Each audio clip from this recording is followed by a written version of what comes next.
Welcome into Behind the G, Red Elephants. I'm Katie B, alongside my co-host, Athletic Director at Gainesville High School, Adam Lindsay. Got a great show lined up for you today. Just one guest, but it's a big guest. A guest going into a National Hall of Fame. Baseball coach Chan Brown going to be with us. About a 30-minute conversation that you're not going to want to miss. So make sure that you stick with us through the entirety of this week's podcast. If you're not following us on social media, make sure you're doing so at Go Red Elephants, blah, blah, blah, is the handle across all platforms. That's Instagram, that's Twitter, or X, that's Facebook. And we're also on the TikTok if that is your thing. So at Go Red Elephants is how you follow us. And make sure you're logging into our website, goredelephants.com.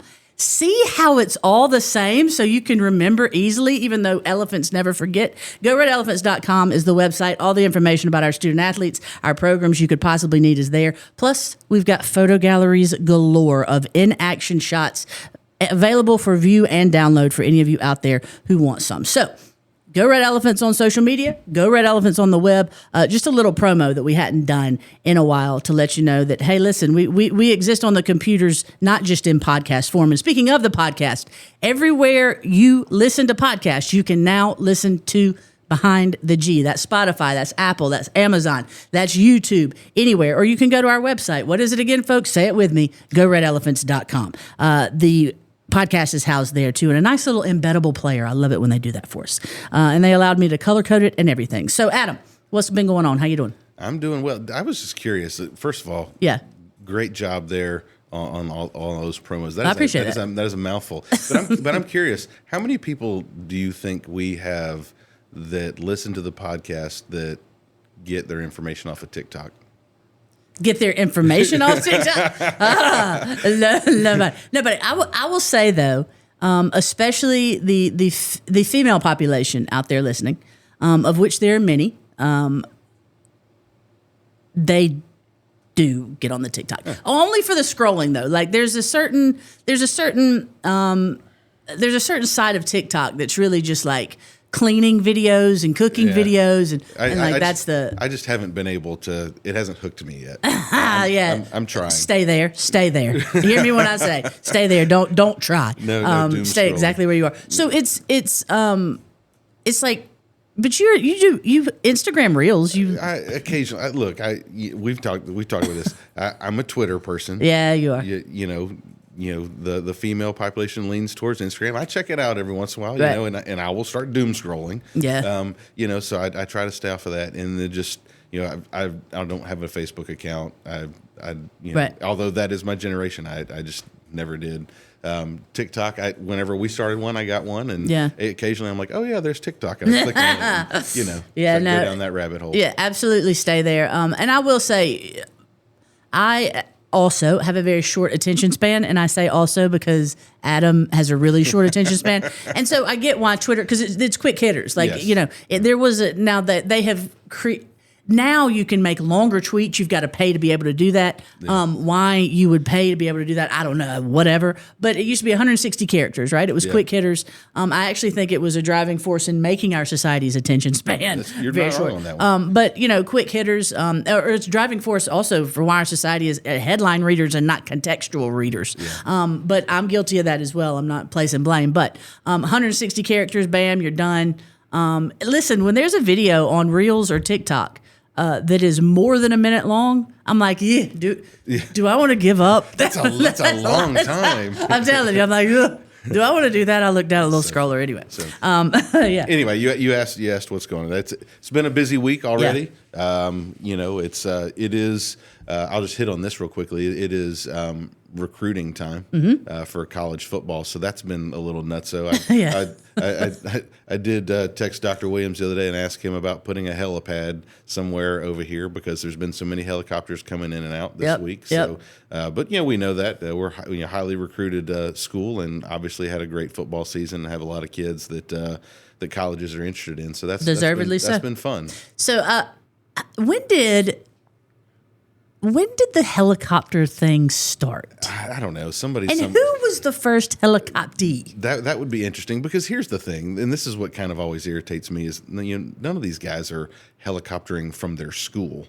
They're flying into Gainesville Airport and getting a helicopter from Correct. which is Gainesville, 2 miles away? Yeah, maybe? yeah. And I'm sure it's a whole lot cheaper to get a car to drive you from here to there, but it doesn't cause the interruption or the eyes. You don't get all the eyes. I will say though, it's become less impressive because it is so normal now. Yeah. Well, here's the funny thing is, so this week, let's see, we've had Kirby Smart, we've had Dabo Sweeney.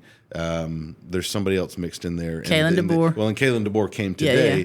but this was the funny thing is Kalen DeBoer and Kirby Smart both were in the same helicopter. They rented from the same helicopter company. Right. So, and it's gonna be funny if the guys show up tomorrow. We've got Alex Ghosh from Auburn scheduled to come in tomorrow. Mike Norvell from Florida State scheduled to come in. If they all come in the same helicopter, like that dude's making bank. Yeah. And it's funny because one of the Alabama assistants was here whenever Kalen DeBoer was on his descent, was commenting. He's like, I want to go to all these helicopter companies in January and pay to put our logo on the bottom. Oh, wow! So all these schools that come in have to have our logo. Anyway, a little bit of a coup there. That'd be absolutely hilarious. I will say though, it's something like Monday morning, rolling into work. I guess it was like 7:45, and there's something about a sunny morning in the winter.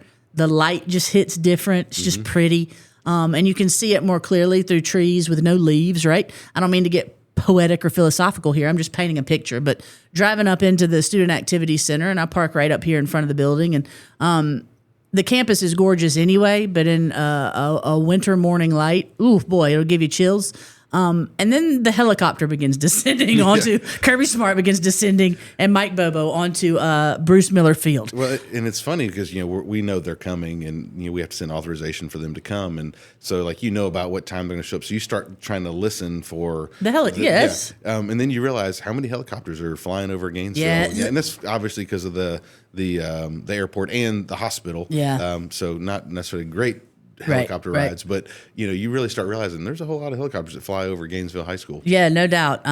It is though. It's something, and it gets the attention of our student population as a whole, not just the athletes. But this is a cool time of year. One, because you get to see a different side of these college coaches, the side that actually makes them as great as they are. Yeah. Because in order to be as good as they are, they've got to be able to appeal to these young people. Yep. And of course, we know from year to year, the appeal looks different, and they're able to adjust accordingly. But it's really cool to see these coaches in kind of a different, more relaxed light, and see them interact with our young people. Because really, that's what it's all about. That's the most important part. And our boys certainly deserving of the attention that they're getting. So a cool time to be at Gainesville High School as a result of that, for sure.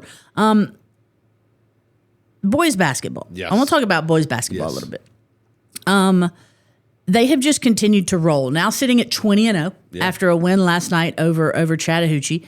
Their second straight win in which the fourth quarter was running clock. Yes. And I point that out not as disrespect to the opponent, but as in a respectful nature towards our team and the dominance therein. Yep.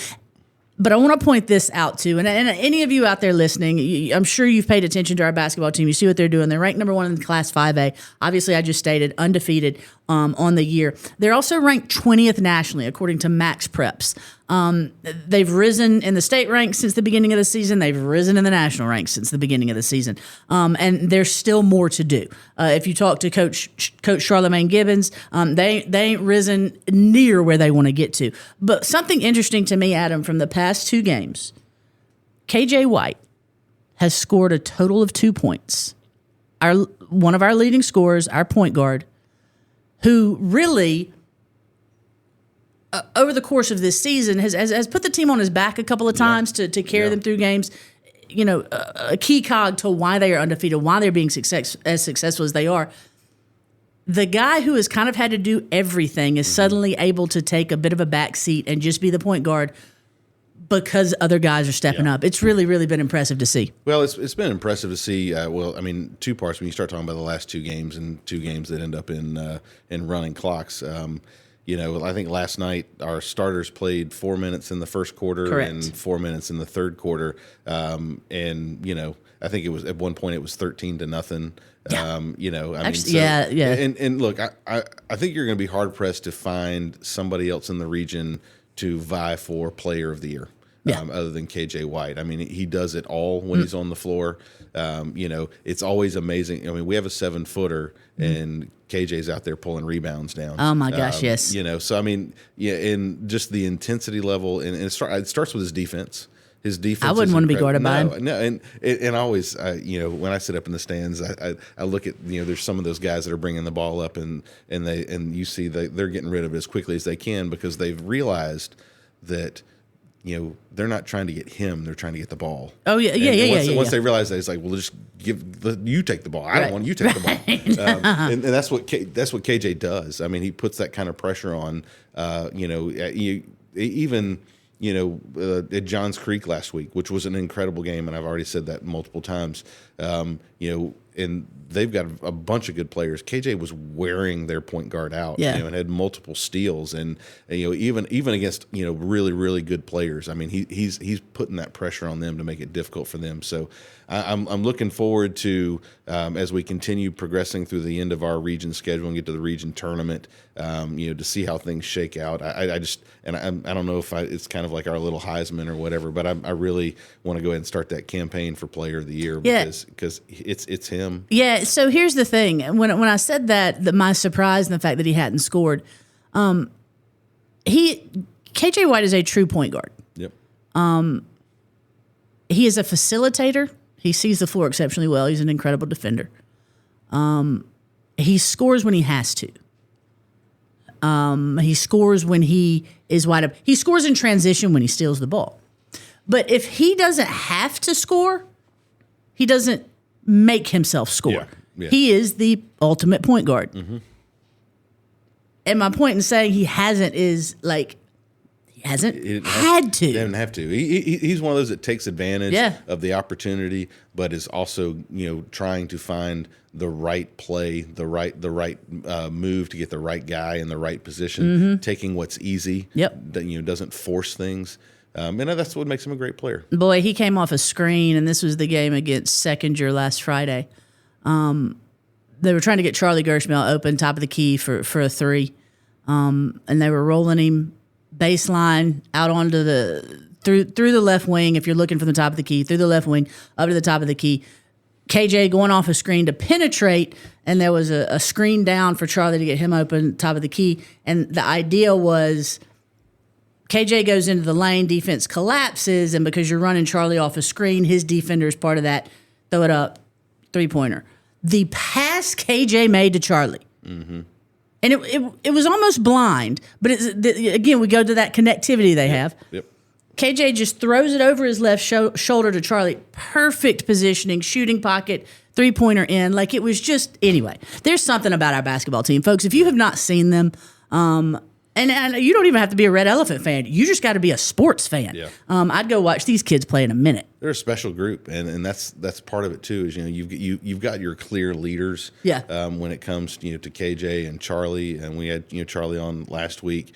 But there's also Brandon. I would say been killing it. Yeah. He came in last night, and again just was lit it up. Bryce has hit some really the right time. Oh yeah. Threes. Nothing forced. It's so great. Yes. It was nice to see Q back in last night. Yep. He's been battling with some injuries. He came in and played great last night. The Q that we know and love. Yeah. So I think that's what makes us a tough team. You can't say like I've got to stop KJ. Well, there's four other guys. Yeah, KJ's just going to pass the ball. and two coming off the bench. Correct. That'll make you pay. Yeah. So you really have to guard all five. And plan for the ones coming off the bench too, because they'll make you pay as well. We're already into the second half of region season. 4 region games left. Yep. And then we head into the state playoffs. So a team to watch for. You don't know what's going to happen. Yep. Senior night Tuesday. That's right. Yeah. Senior night is Tuesday night. Davis Hill Gym, the place. GoFan.com is where you can get your tickets. Get out here, support our seniors. Big senior class for the boys. 3 seniors for the girls. Kelsey and Bree and Juju. Yeah. Girls got a big win last night as well. A huge, dominant tip to buzzer win. Yep. That got them one game above 500 in region play. Started off slow, but turned it on in the second. I think the score was maybe 10-8 at the end of the first quarter, and then I think 32-10. Yeah. 32-10 at halftime. Yep. Jocelyn Smith, our leading scorer, Shaylin Jones, Demaria Colburn doing their thing again. Hoops in full swing. We had our wrestling teams participate in girls state sectionals. Yes, and you'll hear it here first. Girls state duels is being moved up a day due to the weather. So it's tomorrow. It's going to be Friday. Oh, it was Saturday? Yeah, it was Saturday. Come on, KDB. Yeah. They're looking forward to that. They're going to have their opportunity to make a state run, which they've got the opportunity to do. Got the ability to do. So that's exciting. Boys had their duels last weekend. Won one, lost two. So not exactly the finish they were hoping for, but they lost to somebody they had already lost to before. So it wasn't, I guess, a terrible surprise on you putting them out there. So, looking forward to seeing the girls and seeing what they can do. Yeah, no doubt. And then you got traditional season for wrestling that kind of coincides with basketball state playoffs. And then, it's on to spring sports. And speaking of, our guest, Chan Brown, I think you all are really going to enjoy our talk with him, our conversation with him.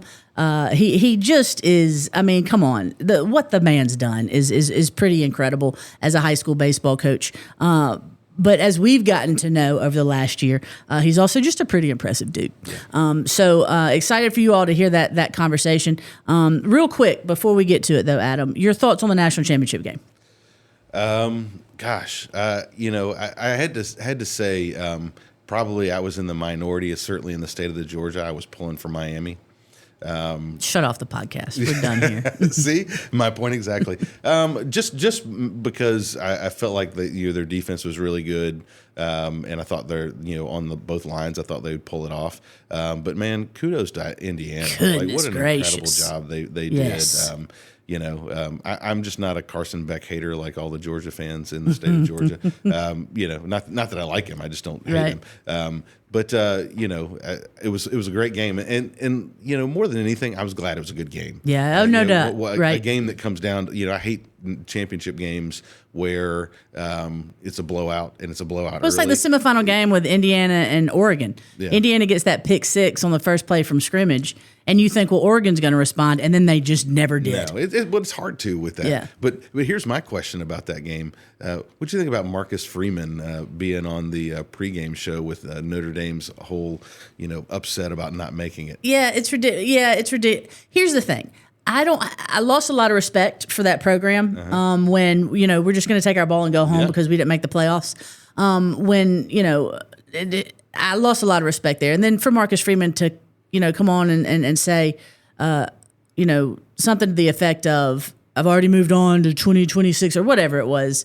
That he said, and it's like, you didn't give your kids an opportunity to finish out their season. Like you the parents of the guys on your team that will no longer be eligible for whatever reason to play college football anymore. You robbed them of the experience to have a last game. Well, in the bowl game is all about the players' experience, right? And what they get out of not that. a program's pouting. Yeah, which is and I loved Pat McAfee making the comment of University of Indiana now being the official official college team of the state of Indiana, like right in Marcus Freeman's face. Listen, Signetti wins. Google him.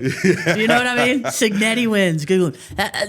The most impressive turner. It's a storybook. I mean, absolutely. Just like with Hoosiers. Yeah. Quite literally. The movie Hoosiers. Who? At some point there's going to be at least a book written about, because they talked ad nauseum about there being no 5 stars on this team. A lot of the key cogs for Indiana this year were JMU transfers that came with Signetti.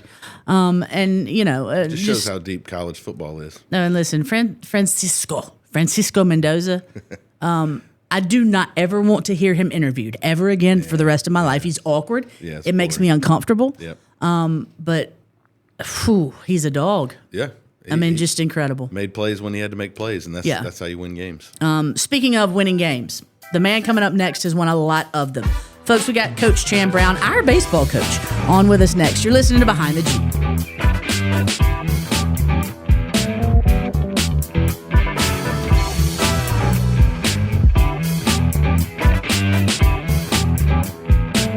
Our guest on this week's Behind the G really doesn't need an introduction, but we're going to give him one anyway. Over a career spanning nearly 3 decades, Chan Brown, in the throes of his second season as our baseball coach, built the kind of coaching resume few can match, much less surpass, but more importantly, the kind that makes a name synonymous with a sport.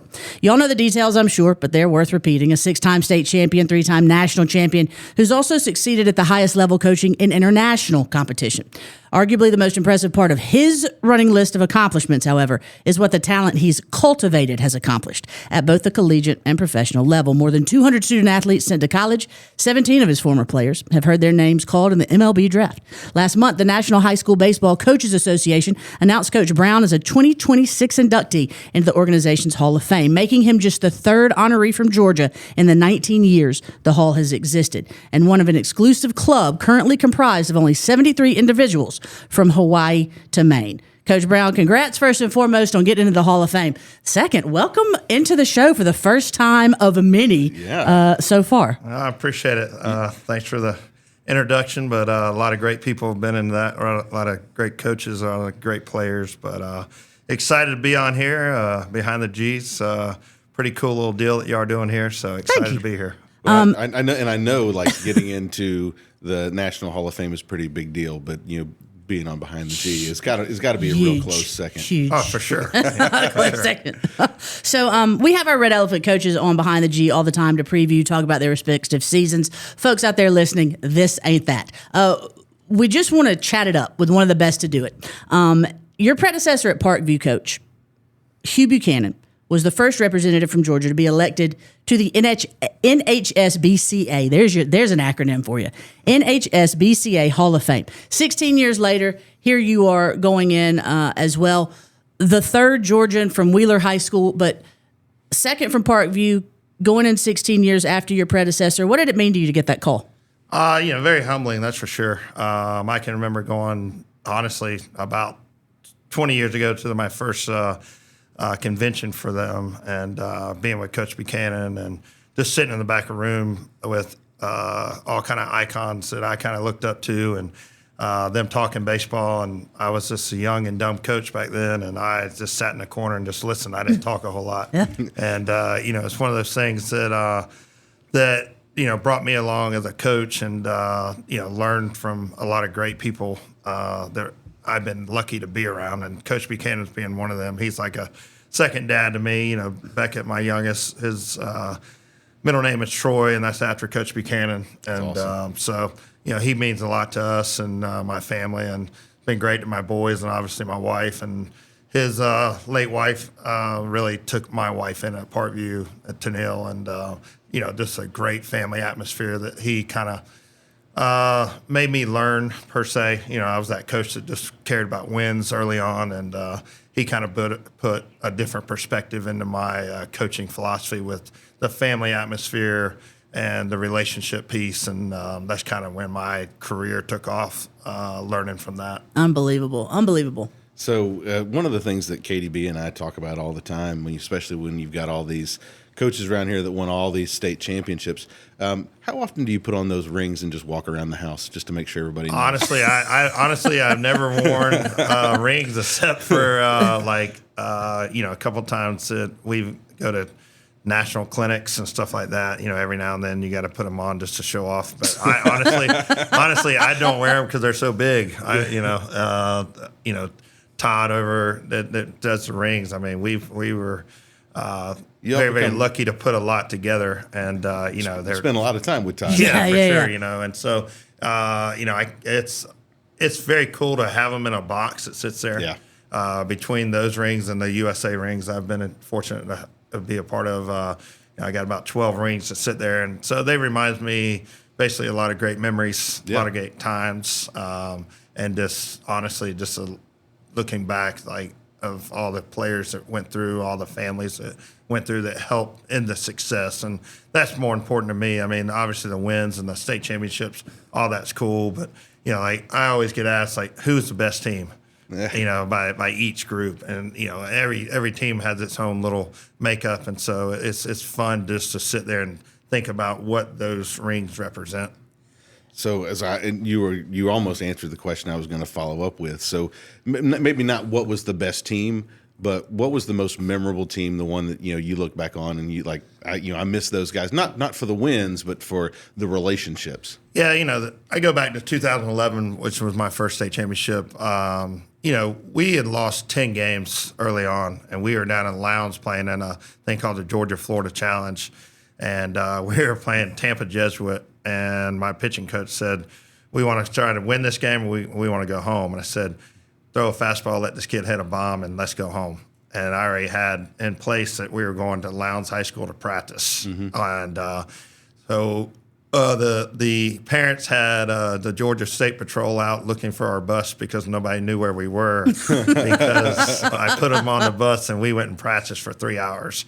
Well, we came back and won 20 straight wins. Holy and the state championship game, we were down 2 going into the top of the 7th and scored 11 runs to win the first state championship there. And so that meant a lot for me. During that time, we went to the semis for the first 2 years underneath my first 2 head coaching years at Parkview. And then we kind of went through a lull, and I found myself trying to be too much like Coach Buchanan and not being myself. And so I had to revamp myself for a second. I went through a little thing where I questioned, is this a place for me? Yeah. Am I the coach I need to be? And so doing that and getting to that point, I always tell the 2010 team that they kind of put us back on the map. And that's kind of my message to 2026 team, the senior class right now, put Gainesville back on the map. And so they're taking that in right now. So kind of correlates together for me right now to that point of trying to revamp and get to the point where we need to be. And once 11 started and we kind of went on a roll, that we went, state, semi, state, semi, and for almost 14 years. And so fun times, that's for sure. Very sorry. No, you're good. Very, very cool that you that run started off with adversity. Yeah. Because adversity always builds on. Well, and to your point, Adam, I was just about to say 3 things about what you just said gave me chills. I don't know that I'm going to remember all 3. But one was that, like, you had to go to introspection.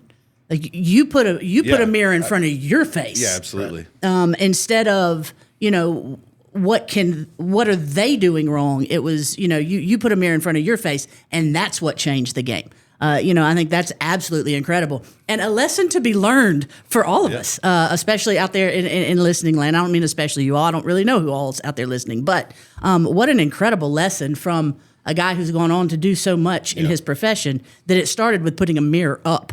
That's really something. But then I want to know this 2011 team, because you correlate it with 2026, and obviously that's where we are right now. But this 2011 team, if it had been made up of any different players than the players in which it was made up of, would you have pushed them like that? Like, would you have, in that moment, gone, you know what, we can do better than this. Let's go show them. Yeah, we had a group of parents and families coming through there that I knew that they had my back. Yeah. And that's key. In our society, some people don't like their kids being pushed as hard as they need to be pushed. Very and I true. think part of my job and part of our coaching staff's job is to take each individual to a different level than they think they can get to. And so that year, obviously we had Matt Olson that plays for the Braves, but, we had some kids that were big-time football, baseball players too. And that helped a great deal that year because they had been through some adversity, and I knew I could push that group of young men to that. And so I would say, that 3-hour practice, if I did in today's society 15 years later, I might not have a job possibly. But I think the important thing of what you said there, and we talk a lot on here about relational coaches, which you are, build strong relationships with your kids, but it also extends home to the family. Yeah, that's got to be allowed for. Yeah, the parents have to have that relationship too, and to build that trust in you and what you're doing to allow you to do the things that you need to do to be able to take that team that's going through something and develop them and build them up to where they got to go. No, and I agree. I think the biggest key word is backbone. Having the right backbone of the program. And that doesn't matter if it's a football, baseball, basketball. Yeah. You got to have a backbone, and you got to be able to go in a room and like, Katie said, looking myself in the mirror, we're big on that. We tell kids, look, you got to be able to look yourself in the mirror and say, I'm getting everything I can out of myself. And if the answer is no, then we need to find why. And it went back to even to the Bishop Club president in 2011.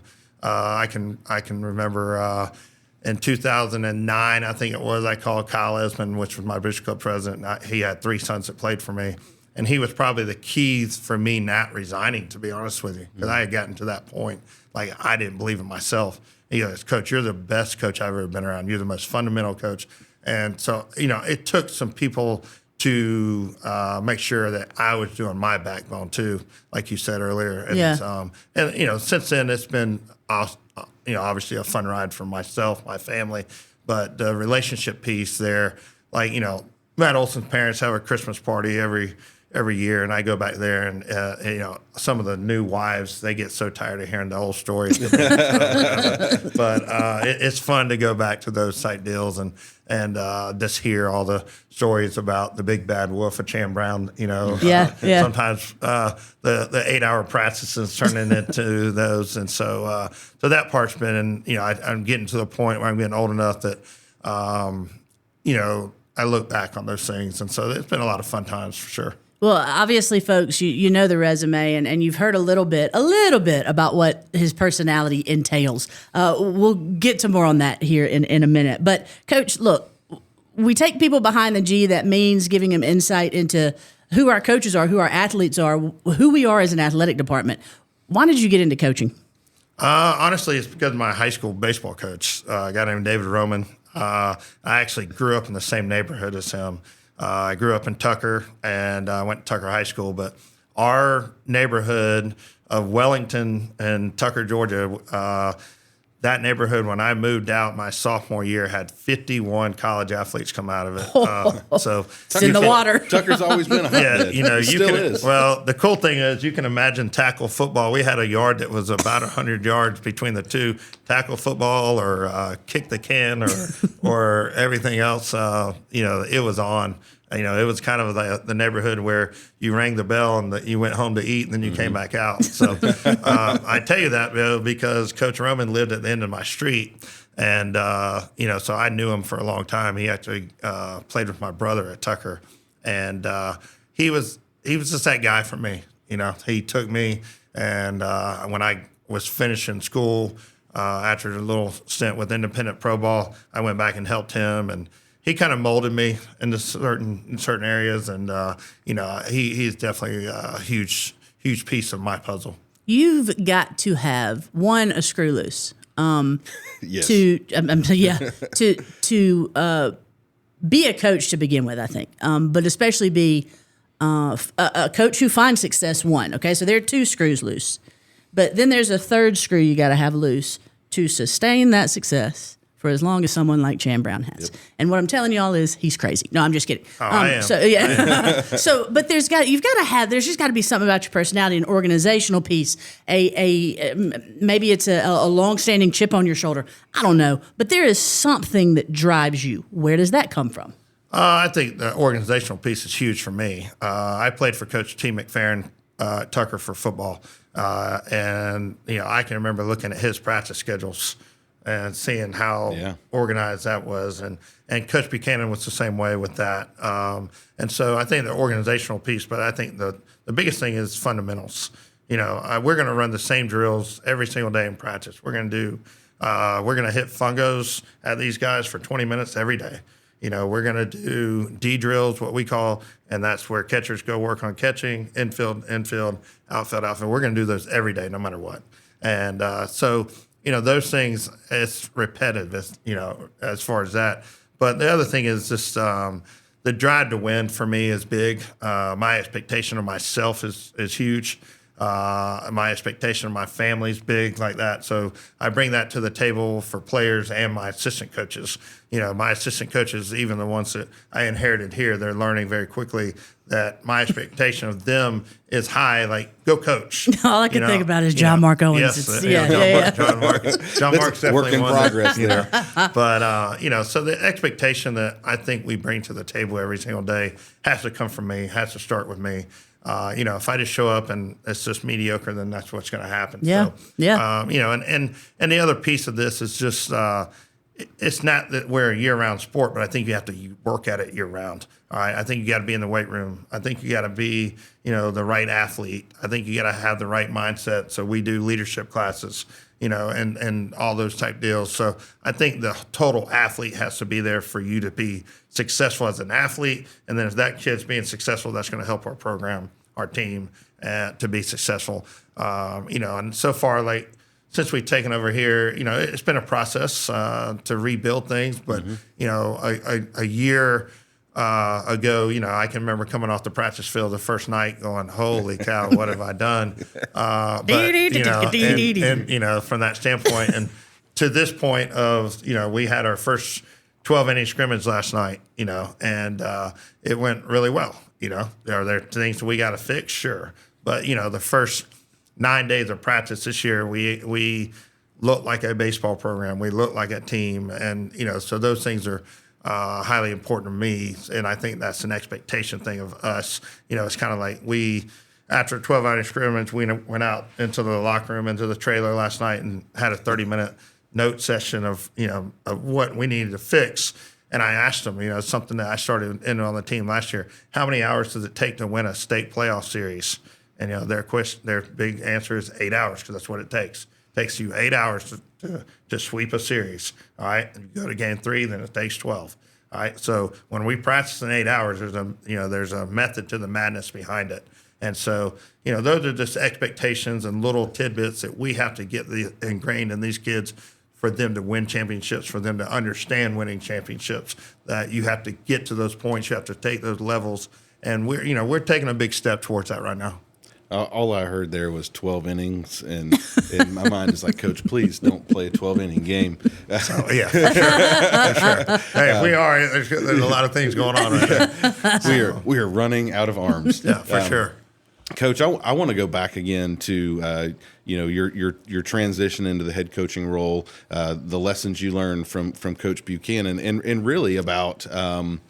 You said you tried to emulate him, which I think is something that happens to every head coach. You try to when you first become a head coach, you've learned the lessons from head coaches before you that you've worked with, and you say like, hey, I've got to do it this way, and then you start learning like, no, I don't. I've got to do it my way. So what lessons have you taken from Coach Buchanan that you're still doing today, and what was it that you learned that you had to do your way? Yeah, I think the biggest piece, like I mentioned, is just a relational piece, and just his every day showing up and expecting greatness. Mm-hmm. And I think coaches can get in their own way sometimes by showing up and they're thinking everything that needs to be fixed, but they're not thinking about how to fix them. Mm. And it becomes a grind at that point that you got to get past yourself. But Coach Buchanan was a guy that. Big time pitching and defense. Okay. All right. Those strikes, play defense, get the timely hit. All right. When I got there, I was more of an offensive person than I was a defensive person. And so I think that was probably my biggest thing I learned from him. He said, look, they'll always, at the end of practice, they'll always go hit on their own. Yeah. So take advantage of what time you have, get good at the practice part of the defensive drills, the pitching, PFPs, whatever you have to do. And so, that always stuck in my mind about they'll always go hit. And I had never thought of it that way, from that standpoint. And so, and then the other thing is just plain simple, letting your guys around you be them. Yeah. And letting your coaches coach and having their own personality. I'm not a micromanager. I have expectations of them. I'm going to set a practice schedule, but, you brought up John Mark. John Mark's had to learn that with me. Like, he's the outfield coach. I don't need you to come ask me what you're doing that day. All right, you got 20 minutes. Figure it out. Yeah. Take your personality and make that group better. And then if I see something that needs to get fixed, then, that's when I come in and get fixed. And, the whole cancer deal in 21 taught me a lot from the standpoint of, to that point, I was always a positional coach. And then the doctors wouldn't let me do that. I couldn't hit fungos. I couldn't do this for almost a year and a half. And so I had to become almost like the head. The CEO. Yeah, and so I went to each, I go to outfield one day and watch them. I go to infield one day. And the one thing that taught me is I feel like that helped me become a better head coach too, because kids saw me at different parts as where I used to just be in the outfield, so I never knew what was going in the infield some days. And so I feel like it helped me become a better coach with that stuff, of being present.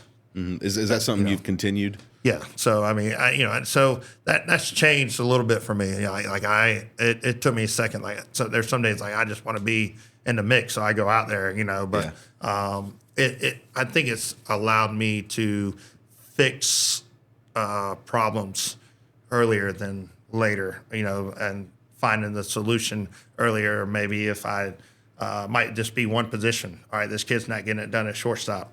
Let's find a guy that's going to do it. And that has allowed me to know the players better too, I think. You got something else? Listen, this is the first. So here's the thing. We are very fortunate here at Gainesville that Adam has hired coaches in the last couple of years, the last few years, that have these incredible resumes and incredible histories that allow for long-form storytelling, telling your story, and in that, telling our story. And so, that's obviously what this is, but you hear Adam and I, you hear these pauses. We're not arguing over who has the next question. We're just so eager to hear more from Coach. So you hear these. But anyway, all that said, Adam, you first. Well, I was just going to, as you've talked about your coaching progression, now you come to Gainesville, which is not a Parkview. Openly admit that. The goal is to get it there. How has that changed your coaching style coming here? Last year was tough on me for a second. I'm not gonna lie. I'd never been 0-9 in my life. So. Can I get a timeout before you finish? Before you finish this, I gotta tell y'all a really quick story, and I'm going to I'm gonna sweeten out the language. Obviously, this is a family friendly show, and we've got incredible relationships around here, and so we are very much ourselves with each other. But we're gonna sweeten the language here. This was after maybe Game 4. You know what? I'm going to go earlier. I think it might have been the first home game last season. So we're going to say Game 2. Coach Brown and I had a couple of conversations, but to be honest with you folks, based on being in sports and knowing who he was, there was a healthy fear-based respect, even with me, right? And so I was worried. I'm up in the press box, running the Jumbotron, running the music, and I'm tight. I was tight. I had performance anxiety because it was Coach Brown. And he has expectations, and thus that trickles down. You have expectations of yourself suddenly, and so I'm and the next day I get into work and I'm sitting at my desk and Coach comes barreling through my door and is just staring at me with these y'all know the Pat Summit eyes, right? Just staring at me with these eyes, and he goes, "I told you to bring the tent. Why didn't you bring the tent?" And I looked at him and I swear I was like, "Oh, what?" And I looked at him and I said, I didn't know I was supposed to, what was I supposed to bring? She said, "You were supposed to bring the tent last night. I didn't know what to." And he looks at me and he gets this smile on his face and he said, "The tent for the circus," because that's what the baseball game had been. Yeah, I think we were 3-2 going in the fifth and we lost 13-2. Yeah. That's what it had been the night before. It had been an absolute circus. But anyway, I say all that to say, I had to just tell that story because, he is an intense man when it comes to baseball, but so daggum funny. Yes. And I appreciate that. And we had the same thing with Coach Newman. We got the same thing with Coach Gibbons. We got the same thing with Christina. We got the same thing with an Ellie Viviant. When I'm up there in the press box, it's like I'm in the dugout about to be put out at shortstop. Well, I'm like, I can't make an error. Well, and I tell you, the beginning of the season there, I was going to games to see if Coach was going to get tossed. That. We had bets placed. Sometimes I'll go up and hang out in the press box, but I wanted to be right there. I'm telling you, because Coach it's gets a little fiery at times. It's fun to watch. I have expectations of umpires. They don't always live up to it. No, they don't. They don't. So sorry to interrupt, but continue with what was your question? I don't even remember. Oh yeah, that's my bad. Oh yeah, no, talked about how your coaching style changed coming to Gainesville. Yeah, well, I think last year. Like I mentioned earlier, we're always about fundamentals, but I think last year we had to teach the game more than just fundamentals. We had to teach where to be on the relays, where to be on tandem, stuff like that. And it's just kind of, honestly, right now, revamping the program from the ground up. And that has to do with all the way from the 8U herd all the way to a senior. And so, we're trying just to teach the game, teach the right drills for them, but it's also teaching the parents the expectation of where we need to be. I think that's something that has been lost in the last couple of years. So I think, starting with the herd all the way up, that we have to bring baseball back to a thing where it's not just a hobby. All right. Yes, it needs to be fun. Yes, all the above. But we got to get to the point where you got to take it a little bit more serious. At Gainesville, you got to have some dual sport athletes. Awesome. Love them. All right. But it can't be a thing where a football kid just strictly plays football for 6 months and then plays baseball for 6 months. Can't shut it down like that. You got to work on things, go hit 3 times a week, some things like that. And so, I put like an HP Williams, that's a ninth grader, has got a chance to be a kid for both sports, going to be a good player. He's got to learn and mature in that form of working both sports all the time and understanding, not to be that he's not going to make me mad, not going to make Coach Bryant mad, anything else. We're here together, working together, and that's been something I think that we got to just change the everyday culture, and that's honestly, like I said, a year is a huge difference. Like our practices, they know what to expect, and last year every drill that we had to teach and teach and teach, and so now they see white drill, they know what that means. They see red drill, they know what it means. So everything correlates. And like I said something earlier about there being a method to the madness. 8-hour practices are a real deal for Saturdays for us. We go and we go and we go. And the other thing is, like, we do stations or sessions, however you want to say. We're going to go 15 minutes. Go as hard as you can for 15 minutes. That might be one inning. And then you take a break for 5 minutes, all right, mentally and physically. And so we're just trying to teach them to turn the light switch on and when you're supposed to do that and when you can turn it off, when you're supposed to turn it back on, when you're supposed to turn it, then that's even from a pitching standpoint of understanding this quick burst, get the thing, take a deep breath, throw a strike, make your location, and then the other thing, from the game of baseball, you have to be really, really good up the middle. You got to have a really good catcher, really good shortstop, and really good center fielder. And if you get those pieces together, then all of a sudden you have 3 leaders on the field. And that's something that we're trying to get as a leadership piece. And so it's not just baseball right now. We're trying to, cultivate everything together of making them understand a program on a daily basis. And it's not something you can just turn on and turn off. Like, you have to be there. You got to be present. It's important that you're all the practices, even like if you're sick, come watch, that type deal. And so, and just being, just understanding that you being there means something, and so, and like I said, that's even to the herd. Like, we worked with the herd all fall and, teaching them high school drills that they're going to run one day. And it's going to be the same thing. And so, at Parkview, I had what's called Meridian. Started at 8U. We're going to start the herd at 9U because 8U is a little young here, so that's a difference for us, all right?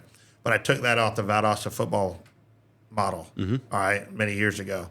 And the thing that it does is it trains the kids, but it trains the parents, all right? And so that's a huge model for us, and myself coaching football for the first 15 years of my career until, we had 2 kids, and I think the football mentality has also helped me as a coach to bring a certain intensity to baseball that, honestly, if you ask outside coaches about me, that I'm probably one of the most intense baseball coaches they ever been around. Yes, all right? agreed. And that's true. And, and I'm not going to shy away from that. But in the same sentence, I'm here to love on these kids. And we call it tough love, however you want to do that. And so those are just tidbits of things that we have to continue to get better at. So as we wrap up here with you this time, Coach, obviously we're going to have him back on Probably in about 2 weeks. I think Kings Ridge scrimmage is coming up, February 2nd, February 3rd, something like that? February 4th. Okay, February 4th. I was Jackson close. County, February 9th. That's right. So. We open up with Jackson County February 9th at home at Ivy Watson. So make sure that you're preparing yourself with your parka and your snow boots to get out there and watch some spring baseball. But anyway, all that said, we're going to have Coach on a lot as we move through this spring. But I got to know, and I think our listeners would be interested to know this too. There's this misconception that when a coach with your acumen, a coach with your resume, and again, fortunate to have many of them here at Gainesville, when they move schools, there's a negative reason behind it, right? There's something's happened. There's been a scandal. It's something tawdry, right? We heard that when Coach Niblett came here. We've heard that when Coach Gibbons came here. And you hear that when you came here. When you left Parkview, your final year at Parkview, you had 27 wins, single-digit losses, went to the state quarterfinals. 4 of your players went on to play Division I baseball from that team, 4 seniors from that team, including your oldest son. So why did you come to Gainesville? Why was this the time? It was a thing that, honestly, it was just time. Yeah. I needed something new. I needed a new challenge. Had nothing to do with Parkview. I still love Parkview baseball to this day and always will. It's just a thing that, and honestly, it was time for our family to be in a different spot. Yeah. We as a family just decided this. I can remember, it's funny, I was going through some voicemails the other day, and I ran into the voicemail from, hey, this is Adam Lindsay from Gainesville High School. If you get a chance, give me a call. And I'm like, wow, So memories, the corner of my mind. And I was in Orlando leaving a volleyball tournament, and I was like, I'm going to call Coach Brown. Yeah, we were heading to a travel baseball game. I remember it very well. And so, it's kind of funny because my 2 boys growing up have been in many car rides where they've heard many conversations that, hey, this isn't talked about. And so I can remember Beckett kind of tuning in like, oh, Gainesville, huh? And so, it was just time for us, and the other thing is, Cade had a great career at Parkview. Beckett was fortunate enough to pitch a little bit for varsity, a little sidearm pitcher that helped us a little bit that year. That was a cool experience for me and my wife as far as them 2 playing together for the first time on a field. And but I think Beckett wanted to set his own place too. Yeah, and so that had something to come here and let him be himself, and not always Cade Brown's little brother. That type deal. And so Beckett loves it here, and so that's a huge piece for myself, him, Tennille, of our kids being happy and where their feet are and everything else. And so that was a huge piece for us. But I left Parkview in good hands. Coach Reynolds played for me. He's doing an amazing job, and I hope nothing but success for them. And, it's a thing. I think the biggest thing for me, I look back right now, like this on this staff, I got, 2 kids that played for me and that are coaching for me, and at Parkview at one time on one staff, we had 7 guys that played for me. Wow. So that to me probably is one of those things when you look back, that I didn't mention earlier that I hope that I'm leaving the right mindset, the right fundamentals, the right process with these guys to make them great young coaches, because that's what it's about. That's when it's their turn to get in the big chair that they're ready. And so the Parkview days, nothing but great memories. Obviously a lot of wins, but more than that, just a lot of memories.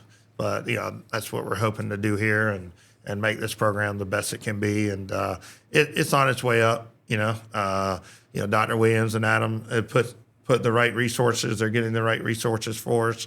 I think the community will be highly surprised when they ride out to Ivy and see this building sitting there, and just the functionality of the building is going to help us be so much better as a program. So we're getting there. Yeah, most definitely, you're getting there, and no doubt, you're going to get that ultimate prize and get Gainesville back to where it was when I was in high school, which was a pretty special baseball place.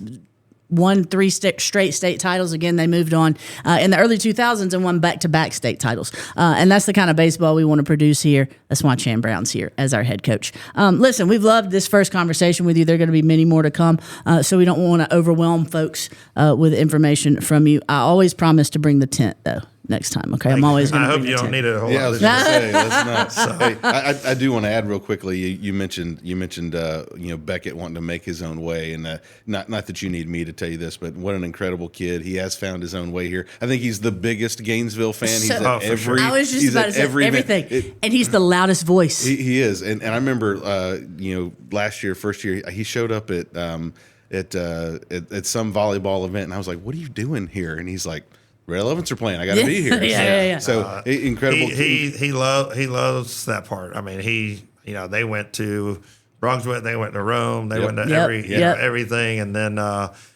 he was at the basketball game last night. And honestly, I hope that it seems like he's I don't know the wrong word, maybe tagging the baseball kids with him. Yeah. He is. No doubt. They all showed up filthy last night. So that's been a cool thing for him. He's definitely jumped in head first. Yes, he does. Well, and I'll say that on that note, I'm glad you said that, because when you were talking about it being a good move for Beckett, the first thing that popped in my head was how joyfully he has immersed himself. He's got a great personality. He does, sure. and much opposite of his dad.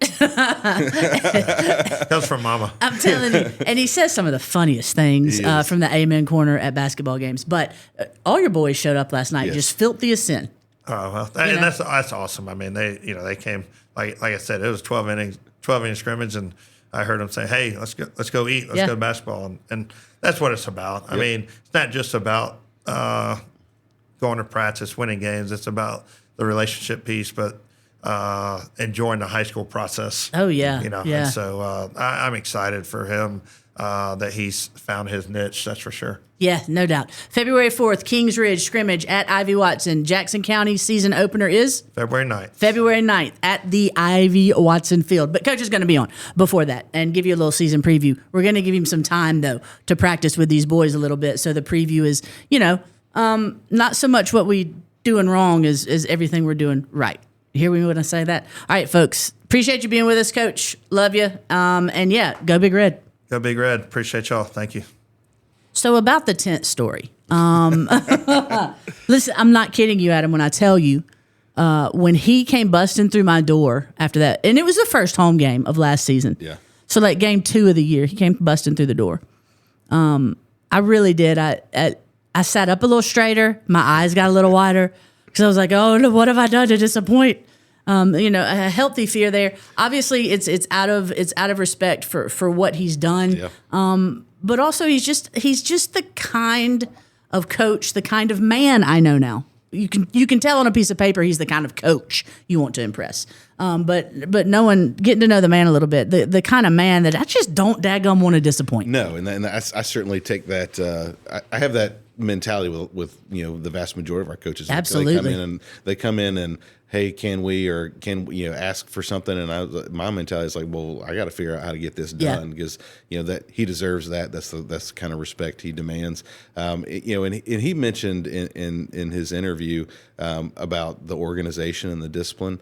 I want to tell everybody right now, like the man has a plan for everything. And it is detailed to the minute. He came to you and said, hey, this is how I want the game run from your standpoint down to the minute. Right. He's got it all planned out. And every time he what I just find humorous is that every time he has a workout or something, he sends me the schedule. And it's like, wow, like he detailed down to the minute for every single thing. He knows where everybody's going to be, what they should be doing.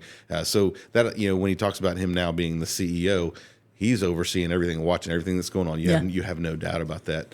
Well, and when he I've kind of just got carte blanche. Our coaches have so much to deal with that they're just sort of like, girl who runs Jumbotron, do what you do because, you're not going to embarrass us. Do what you do. When he came, I realized so he wanted certain songs played at certain times. Yep. And it's because it's in his head that he knows, okay, now we move to this. Okay, this is what, because everything is so methodical and to the, so there's a certain 2 songs we played during In and Out. Now, the first few times last season we did In and Out, it didn't go according to plan on his side. I was still playing what I was supposed to play for his side. Apparently that has been fixed for this year. And what I mean by that is he'd kick him off the field, or he'd be like, no, we're just all taking pop out. He would get so frustrated during In and Out. It was hilarious. Well, but, he said it many, many times. There's a method to his madness. Yep. There's a method to it. Even with what he gives me, there's a method to it. Yeah, and I wanted to ask you, just after having that conversation with him, I know you say all the time you love watching great coaches coach. What is it about Coach Brown that you pay attention to, that you love watching him? So I think it's easy in a game like baseball that moves slowly. Yes. To have moments of moments where you lapse, right? It doesn't matter if you're coaching first base, third base, doesn't matter if you're dugout coach.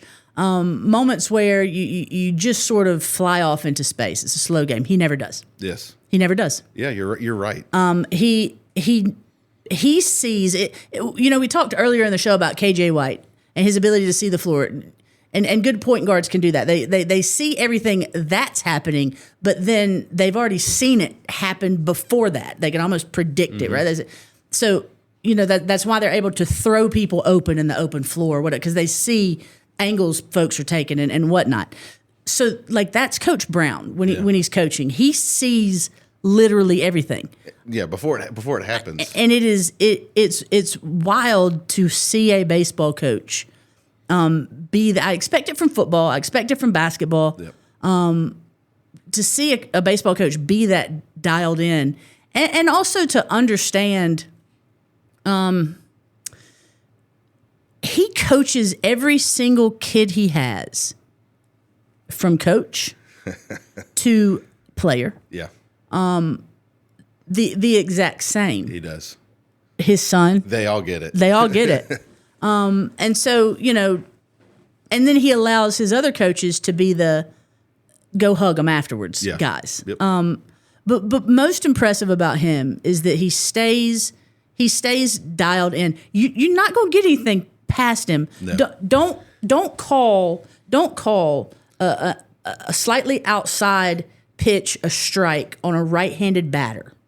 And when that exact same pitch is thrown to a left-handed batter, call it a ball, because he's going to notice. Yeah.